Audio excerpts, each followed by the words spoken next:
My name is Mr. Mike, and I'm one of the founding teachers of Active Minds Learning Camp. Spent over 10 years in the educational field as both a science and special educator in both Baltimore County and Harford County. Active Minds Learning Camp started in 2014 at a teacher friend of mine's Christmas party. A few of us were talking about what we wanted to do with our kids for the summer and how summer kind of gave you this opportunity to do things with the kids that they normally don't get to do. Go to museums, engage in different activities, and parents started talking about their frustrations with what the different camps in the area offered. They had karate camps, they had daycare options, but they did very little authentic learning or anything that really engages them intellectually throughout the summer. The development of our program is based on experiential education. Kids always learn better through experience. All educational research shows that.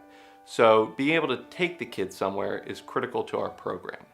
And logistically, in a public school, you just can't take 700 to 800 kids twice a week to any field trip. Usually it's once a year, and that's the best you can do.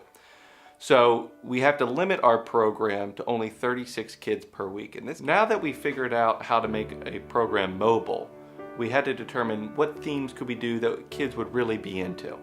And from that, we then find different field trips that we could take them on, where we can expose them to learning or just fun and link it to our enrichment program. For example, we might go to the Academy of Sciences to see a real T-Rex for Dinosaur Week, or we might go to the White House for Leadership Week, or maybe we'll just go to Medieval Times for Knights and Kings Week. And we use those trips to engage the kids into learning. It's important to know that when we go to a museum and we do things like that, we're not aimlessly walking around. Some of these other camps, they go to the National Aquarium, they're just walking around looking at fish. We engage the exhibits by creating our own type of program when we get there. It could be a scavenger hunt, it could be a seek and find. That way the kids are actually engaging the exhibit.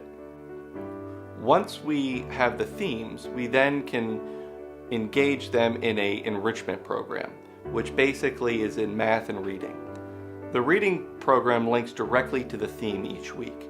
And so if they're going to Medieval Times and then they're watching knights do battle, that week in reading, they'll be reading something like You Wouldn't Want to Be a Knight, which is a really cool book for third graders, where they're learning about all the gross things that knights had to do back in the day. So that way they're engaged in the reading process, they're having fun at the same time.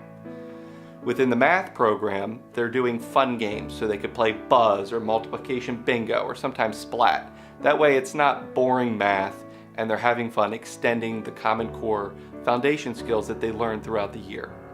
The thing about Common Core is that it increases in complexity as each kid moves from grade to grade. That way it allows us to group the kids into small group instruction. We can group them into K through 1, 2 through 3, and 4 through 5. It allows us to work on these skills that have commonalities between the two grades. What's important to remember is that we're not building on learning. What we're doing is we're extending and strengthening skills that the kids learned the previous school year.